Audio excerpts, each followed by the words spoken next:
पुण्यातील सर परशुराम भाऊ महाविद्यालयात विद्यार्थी प्रबोधन व्याख्यानमाला आणि महापुरुष पूजन सोहळा उत्साहात पार पडला। या सोहळ्याला प्राचार्य डॉक्टर अविनाश मोहरील अध्यक्षस्थानी होते। माजी प्राचार्य डॉक्टर दिलीप शेठ आणि प्राध्यापक सुनील मोरे यांनी विद्यार्थ्यांना प्रेरणादायी मार्गदर्शन केले। महापुरुषांच्या स्मृतींना अभिवादन करताना लोकमान्य टिळक, अण्णाभाऊ साठे, अहिल्याबाई होळकर आणि संत सेना महाराज यांच्या कार्याचा गौरव करण्यात आला। 29 ऑगस्टला झालेल्या या कार्यक्रमाला विद्यार्थ्यांचा उत्कृष्ट असा प्रतिसाद लाभला असून शतकपूर्ती परंपरेत भर टाकणारा हा सोहळा ठरला होता। किती दिवस शाळा शिकलेला माणूस हा भारतामधून रशियामध्ये जाणार आहे कशासाठी? तर त्या साहित्याच्या निर्मिती केलेल्या साहित्याची माहिती देण्यासाठी। म्हणजे यांना आपण साहित्य रत्न म्हणलंच पाहिजे, एक रत्नच आहे ना ते। हे भारताच्या बाहेर गेले त्या काळामध्ये, ज्यावेळेस तो विमान प्रवास करायचा खर्चाची ऐपत पण नव्हती आणि त्या काळामध्ये ते तिथे गेले। त्यांनी केलं काय रशियामध्ये जाऊन? तर त्यांनी रचलेले पोवाडे, त्यांनी रचलेली शाहिरी ही तिथे सादरीकरण केलं।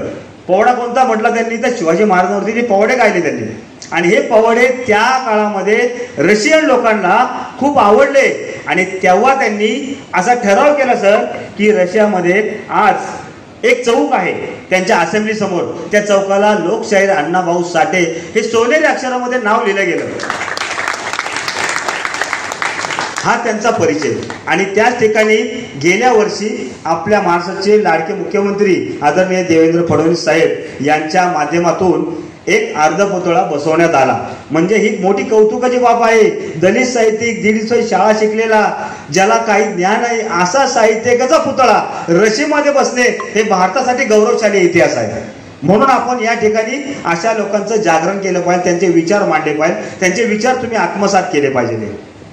म्हणून माझं असं म्हणणं आहे की तुम्ही जास्तीत जास्त आपल्या ग्रंथालयामध्ये असणाऱ्या पुस्तकांचा वापर करावा, त्याचं वाचन करावं। मला वाटतं तिथे गडदे सर आहेत, तुमच्या काळामध्ये त्यांची नियुक्ती झाली। या गडदे सरांचा जर तुम्ही अभ्यास पाहिला ना खूप आहे, त्यांचाही परिचय इथं करून द्यायला पाहिजे होतं, सर यायला पाहिजे होतं ॲक्च्युली। तर त्यांनी जे काही भटक्या विमुक्त जातीवरती जो अभ्यास केलेला आहे ते तो मांडतात। त्यांचं काम त्याच्यामध्ये कामगार चळवळ असेल किंवा त्या लोकांसाठी अन्यायाची न्यायाची भूमिका असेल, गडदे सर मांडतात। त्यांच्यासाठी एकदा जोरदार टाळ्या झाल्या पाहिजे ते। आता ह्या कामगारांच्या चळवळीवरनं सांगावं वाटतं तुम्हाला की पृथ्वी ही शेषाच्या मस्तकावर तरलेली नाही। पृथ्वी म्हणजे काय? ही जे आपले ग्लोब आहे की नाही, ही पृथ्वी ही शेषाच्या मस्तकावर म्हणजे नागाच्या मस्तकावर तरलेली नाही। अण्णाभाऊ साठेंचं म्हणणं असं आहे की पृथ्वी ही कामगारांच्या तळ हातावर तरलेली आहे। जर कामगार आहेत म्हणून पृथ्वी आहे, काम जर केलं नाही तर हे काम होणार नाही। म्हणून ते म्हणतात पृथ्वी ही शेषाच्या मस्तकावर तरलेली नाही तर कामगारांच्या तळ हातावर तरलेली आहे। म्हणून ते गिरणी कामगारांच्या त्यावेळेच्या लढ्यामध्ये लाल बावटा नावाचं जे पथक होतं त्या पथकामध्ये सामील झाले आणि गिरणी कामगारांना न्याय मिळवण्यासाठी आपल्या शाहिरीच्या आणि पोवाड्याच्या माध्यमातून त्यांनी समाज प्रबोधन केलं। असे हे लोकशाहीर अण्णाभाऊ साठे यांचा अंत चेंबूर या झोपडपट्टीमध्ये शेवटचा जो झाला त्यावेळेस डॉक्टर बाबासाहेब आंबेडकरांचे अनुयायी त्यांच्याकडे आले होते।